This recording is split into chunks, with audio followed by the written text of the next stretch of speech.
How to enable Apple Intelligence on Mac. If you want to enable Apple Intelligence on your macOS, it is fairly simple for us to do so. What we have to do for this is, we have to simply go ahead and then launch System Settings. First of all, go to the software update and make sure you're updated to macOS Sequoia or above.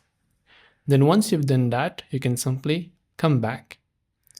Then you'll find a new option within your settings called Apple Intelligence and Siri. If you have never turned on Apple Intelligence before, you can go ahead and then turn it off over here. And if you've never downloaded it before, when you try to turn it on, it will ask you to download up to 5 to 7 gigabytes of data. So of course, after you do that, you'll be able to download Apple Intelligence and you can simply enable it. And this way you'll be able to go ahead and then turn on Apple Intelligence. Hope this video helped you out. If you have got any questions, feel free to leave them down below. Thanks for watching till the very end and see you soon in the next video.